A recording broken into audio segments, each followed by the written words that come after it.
नमस्कार साथियों, मेरा नाम नितिन खन्ना है और मेरे चैनल पे आपका स्वागत है। आज का मेरा वीडियो है क्रॉस एग्जामिनेशन पर। जब भी हम नए नए प्रैक्टिस में आते हैं, हम यंगस्टर होते हैं, तो क्रॉस एग्जामिनेशन को लेके हमारे मन में एक झिझक होती है कि क्रॉस एग्जामिनेशन होता कैसे है। हम विटनेस को जब एक्चुअली कोर्ट में क्रॉस एग्जामिन करेंगे तो हमसे कोई गलती ना हो जाए। तो इसीलिए आज मैं एक वीडियो बना रहा हूं जो कि है क्रॉस एग्जामिनेशन पे। सबसे पहले तो आप एक बात ध्यान रखें, आपने जब भी क्रॉस एग्जामिनेशन का आपको मौका मिले तो आप जरूर क्रॉस एग्जामिनेशन करें विटनेस को। चाहे भले ही आप फॉर्मल विटनेस से स्टार्ट करें, कोई फॉर्मल विटनेस आते हैं गवाही देने के लिए, उनके क्रॉस एग्जामिनेशन से स्टार्ट करें। यकीन मानिए एक दो बार भी आपने क्रॉस एग्जामिनेशन कर लिया तो आप में क्रॉस एग्जामिनेशन का पूरा कॉन्फिडेंस आ जाएगा। अब इससे पहले हम अपना वीडियो स्टार्ट करें। आपको अगर मेरे चैनल पसंद आ रहा है, तो मेरे वीडियोस पसंद आ रहे हैं तो आप मेरे वीडियोस को लाइक कर सकते हैं, शेयर कर सकते हैं और मेरे चैनल को सब्सक्राइब कर सकते हैं। जब भी आप क्रॉस एग्जामिनेशन के लिए प्रिपरेशन करें अपने ऑफिस में बैठ के, सबसे पहले जो आप काम करें वो करें, आपको प्लीडिंग्स पता होनी चाहिए, फाइल आपको कवर टू कवर पता होनी चाहिए।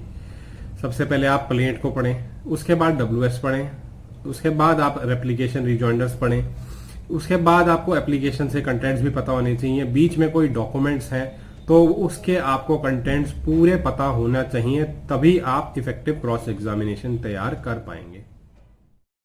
दूसरी चीज जो सबसे इंपॉर्टेंट चीज है कि इश्यूज क्या फ्रेम करे हैं कोर्ट ने, तो उन्हीं इश्यूज को हमने प्रूव करना होता है। किसी इशू का हम पे ओनस होता है, किसी का ऑपोजिट पार्टी पे इशू का ओनस होता है, तो वो इश्यूज हमारे पे क्या है, किनका बर्डन हमारे पे है, ओनस किनका है, वो हमें पता होना चाहिए। आप जब भी इश्यूज को देखेंगे तो कोर्ट ने हमेशा इशू के आगे OPP या OPD लिखा होगा। उसका मतलब होता है owners of proof on plaintiff and owners of proof on defendant. तो यदि आप प्लेंटिफ की तरफ से हैं तो आप पे किस इशू को प्रूव करने का ओनस है, और यदि आप डिफेंडेंट है तो आपको किस इशू को प्रूव करने का आप पे ओनस है। ये आपको बातें ध्यान होनी चाहिए, तभी आप क्रॉस एग्जामिनेशन आप जो है इफेक्टिव कर पाएंगे।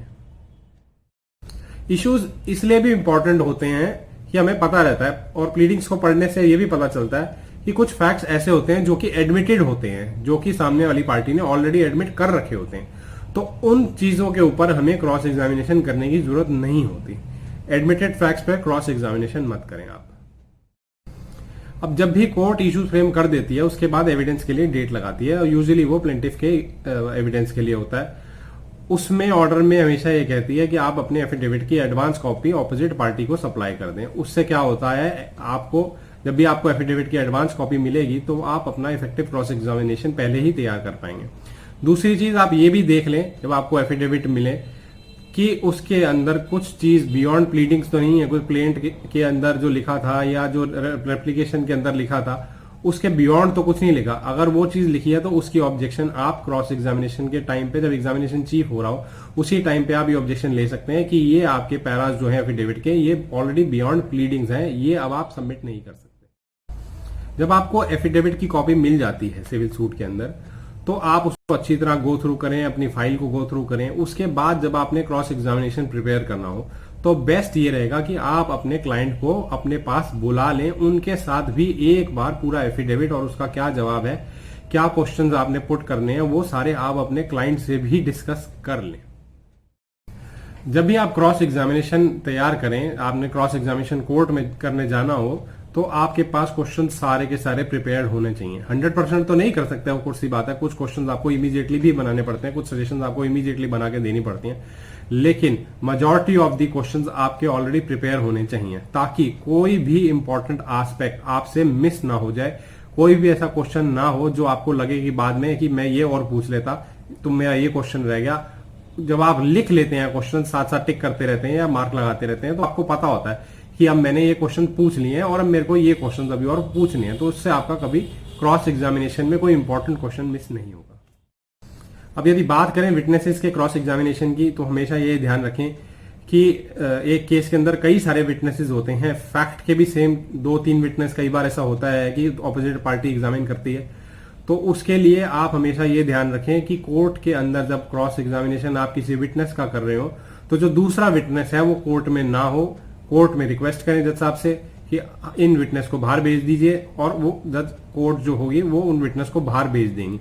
नहीं तो क्या होगा, वो विटनेस जब कोर्ट में ही प्रेजेंट होगा तो वो सारा आपका क्रॉस एग्जामिनेशन और विटनेस के दिए गए आंसर देखता रहेगा। जब आप इमीडिएटली वो नेक्स्ट विटनेस जब विटनेस बॉक्स में आएगा तो फिर आपका नुकसान होगा। उस विटनेस ने सारे आपके क्वेश्चंस भी देख रखे होंगे, सुन रखे होंगे, और सारे जवाब जो दूसरे विटनेस ने दिए हैं वो भी उनको पता होंगे, तो कॉन्ट्रडिक्शन नहीं होगी, तो क्रॉस एग्जामिनेशन उनका हो भी टफ जाएगा। तो हमेशा ऐसे विटनेस को पहले ही दूसरे विटनेस को क्रॉस एग्जामिनेशन करने से पहले उस विटनेस को कोर्ट से बाहर जाने की रिक्वेस्ट करना। एक चीज और है, आपको क्रॉस एग्जामिनेशन तैयार करने से पहले आपको जो आपका केस है उसके रिगार्ड में जो भी लेटेस्ट लॉ है आपके हाई कोर्ट का या सुप्रीम कोर्ट का, वो आपको जरूर पता होना चाहिए। उससे आपका क्रॉस एग्जामिनेशन और ज्यादा अच्छा और इफेक्टिव होगा। एक चीज और आप ध्यान रखें, जब भी आप क्रॉस एग्जामिनेशन कर रहे हो तो आपका ध्यान स्क्रीन पे भी होना चाहिए।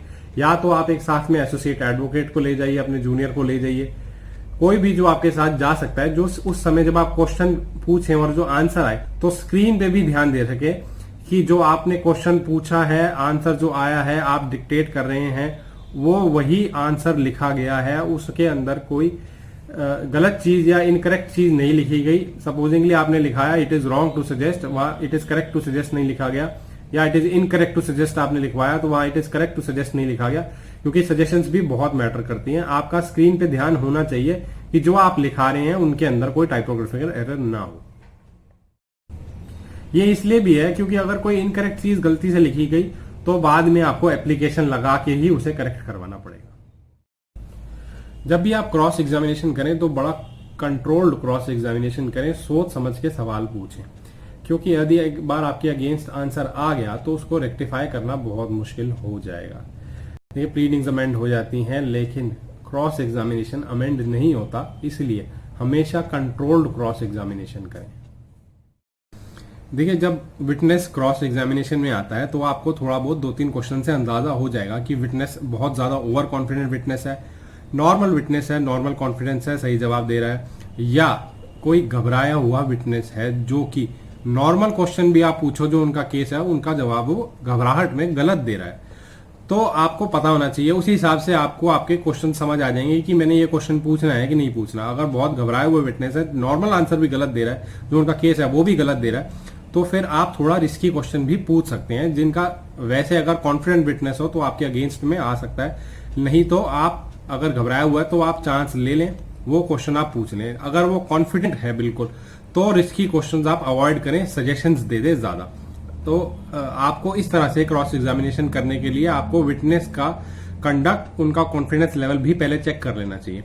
आप जब भी पहले इनिशियल 2-3 क्वेश्चन पूछोगे, जैसे कि आपका एफिडेविट कब बना था, कहाँ बना था, थोड़ा बहुत एक आधा क्वेश्चन आप पूछ लोगे डॉक्यूमेंट की कंटेंट पे, उनके जवाब से आपको पता चल जाएगा विटनेस का कॉन्फिडेंस लेवल। उसके बाद ही आप अपना सोच समझ के क्वेश्चन पूछें कि आपने ये क्वेश्चन जो बनाए हैं उसमें से कौन कौन से आपने क्वेश्चन पूछने हैं या नहीं पूछने। ये भी ध्यान रखें, यदि कोई बहुत ओवर कॉन्फिडेंट विटनेस आ गया है जो आप एक चीज पूछो उसको बहुत बढ़ चढ़ के बता रहा है और अपने अगेंस्ट भी उसका जो प्लीडिंग्स है उससे जा रहा है, कॉन्ट्रडिक्शन हो रहा है, तो आप उनसे वो क्वेश्चन पूछते जाएं ताकि आपको वो बढ़ चढ़ के गलत जवाब देता जाए, अपने केस को एग्जैजुरेट करता रहे, जो कि आपको अपने एफिडेविट में चीजें लिखी है उनको भी एग्जैजुरेट करते रहे, तो आप वो क्वेश्चंस पूछ सकते हैं। अल्टीमेटली जो उनका प्लीडिंग्स होगा, जो उनका केस होगा और जो क्रॉस एग्जामिनेशन में आंसर्स देंगे वो तीनों कॉन्ट्रडिक्टरी हो जाएंगे, तो वो भी क्रॉस एग्जामिनेशन में आपको बेनिफिट देगा। कई बार कोर्ट के अंदर जो कि जेन्युइन विटनेस नहीं होते, प्लांटेड विटनेस होते हैं, वो भी आ जाते हैं क्रॉस एग्जामिनेशन के अंदर, एविडेंस देते हैं अपना। तो जब आप उनका क्रॉस एग्जामिनेशन करें तो बहुत बार ऐसा होता है उनके दिमाग में, जहन में उनके कहीं ना कहीं होता है कि हम फंस ना जाए, हम झूठी गवाही दे रहे हैं तो हम कहीं फंस ना जाए, हमारे पे कोई बात ना आ जाए।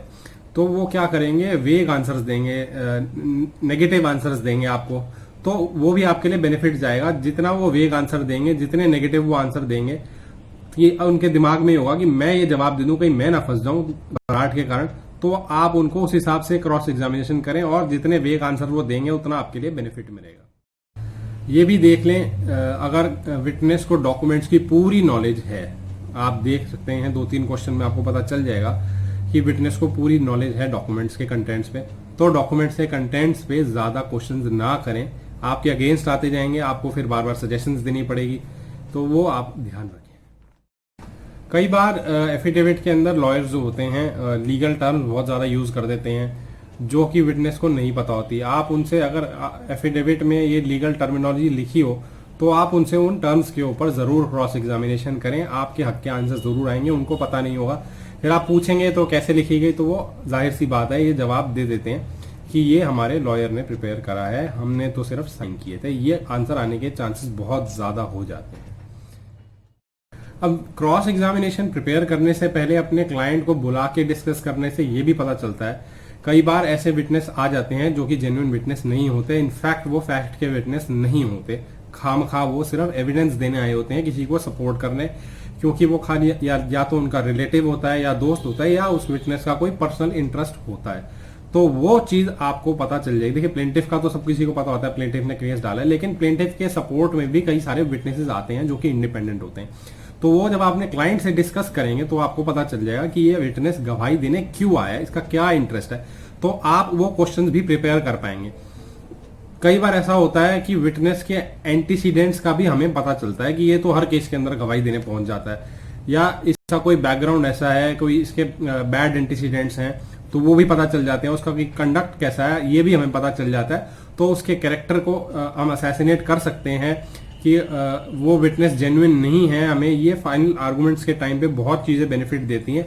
तो विटनेस से आप एक क्रॉस एग्जामिनेशन करने से पहले अपने क्लाइंट से जरूर डिस्कस करें। एक सबसे इंपॉर्टेंट चीज है, जब भी आप क्रॉस एग्जामिनेशन स्टार्ट करेंगे, 8-10 क्वेश्चन पूछेंगे, तो बहुत बार आपके साथ ऐसा होगा कि ऑपोजिट काउंसिल भी इंटरफेयर करेंगे काफी ज्यादा, और ऐसा भी बहुत ज्यादा होता है कि विटनेस बड़े अनोइंग से जवाब देगा। तो आप अपना कूल बनाए रखें, हमेशा काम और कंपोज्ड आप रहें, नहीं तो आप अपने क्वेश्चंस मिस कर देंगे।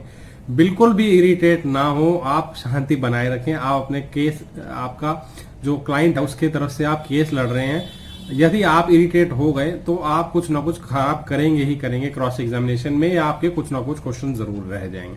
हमेशा काम रहें, कंपोज्ड रहें, अपने दिमाग को शांत बनाए रखें और आपका फिर क्रॉस एग्जामिनेशन बेस्ट हो।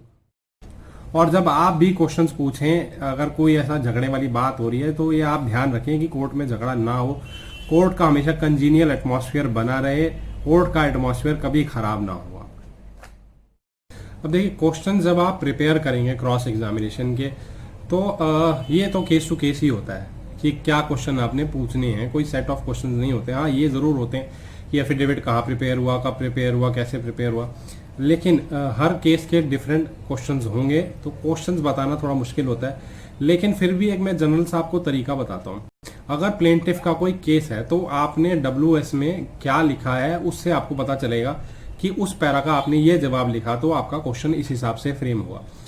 कुछ आपने सजेशंस देनी होती हैं प्लेंटिफ की एफिडेविट पे, जरूरी नहीं है उस पर क्वेश्चन हो, आप उनको रॉन्ग टू सजेस्ट भी कर सकते हैं। सजेशन सिविल केस के अंदर बहुत जरूरी होती हैं। अगर किसी एफिडेविट के कंटेंट पे आपने सजेशन नहीं दी कि ये रॉन्ग टू सजेस्ट है तो वो एडमिटेड माना जाएगा।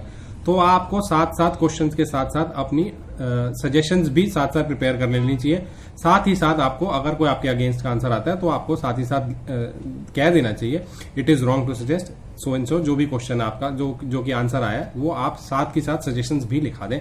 सजेशन सिविल केस के अंदर बहुत इंपॉर्टेंट होती है। अब आप एग्जाम्पल के तौर पे अगर कुछ क्वेश्चंस लेना चाहें तो अगर सपोजली कोई मनी ट्रांजैक्शन के ऊपर है, कोई आपने क्रॉस एग्जामिनेशन करना है, कोई विटनेस आया हुआ है, तो आप उनसे क्वेश्चन पूछ सकते हैं कि आपका सोर्स ऑफ ये मनी क्या था, पैसे कैसे दिए, कैश से दिए, चेक से दिए, ये सोर्स क्या था, आपके पास पैसे पड़े कैसे थे, घर में थे, कोई आपने ITR में शो करे हैं कि नहीं किए। और यदि कोई गवर्नमेंट सर्वेंट आता है ट्रांजैक्शंस पे बात करने, गवाही देने, तो आप उनसे ऐसे क्वेश्चन पूछ सकते हैं कि आपने डिपार्टमेंट के अंदर अपने बता दिया था ये ट्रांजैक्शन करने से पहले, क्योंकि जो गवर्नमेंट सर्वेंट्स होते हैं उनको अपने एसेट्स और लाइबिलिटीज और ट्रांजैक्शन होती हैं वो गवर्नमेंट डिपार्टमेंट्स में बतानी पड़ती हैं हर साल। तो आप चीजें उनसे पूछ सकते हैं। बाकी तो आपको केस टू केस ही पता चलेगा। ये तो कुछ एक एग्जाम्पल है। हर केस में आप बैकग्राउंड पे जरूर जाएं, विटनेस के बैकग्राउंड पे जरूर जाएं, उसके आसपास का लॉ, लीगल रिक्वायरमेंट्स ये जरूर आप देखें, और हो सके तो अपने सीनियर से भी गाइडेंस ले लें, आपको गाइडेंस लेनी पड़े, और फिर आप इफेक्टिव क्रॉस एग्जामिनेशन तैयार करें। और यकीन माने जितना आप ज्यादा क्रॉस एग्जामिनेशन करते जाएंगे हर बार आप बेटर ही क्रॉस करेंगे, नेक्स्ट क्रॉस एग्जामिनेशन आपका और बेटर होगा। लेकिन फिर भी आप पहला क्रॉस एग्जामिनेशन भी करें तो वो अपना बेस्ट दें आप। देखिए, मेरा ये वीडियो बनाने का मकसद इतना ही होता है कि हमारे जो यंगस्टर भाई बहन हैं वो कोर्ट के अंदर जाएं तो बहुत कॉन्फिडेंस से जाएं। इतना ही मेरा ये पर्पस होता है। आगे जिंदगी में तरक्की करें। अगर कोई गाइडेंस नहीं मिलती तो मेरे वीडियोस के थ्रू जो भी उनको गाइडेंस मिलती है वो ये गाइडेंस लें और आगे अपना इफेक्टिव काम करें और अपना नाम बनाएं। आज का मेरा वीडियो इतना ही। अगर आपको मेरे वीडियोस पसंद आ रहे हैं तो आप मेरे वीडियोस को लाइक कीजिए, शेयर कीजिए और मेरे चैनल को सब्सक्राइब कीजिए। Thank you.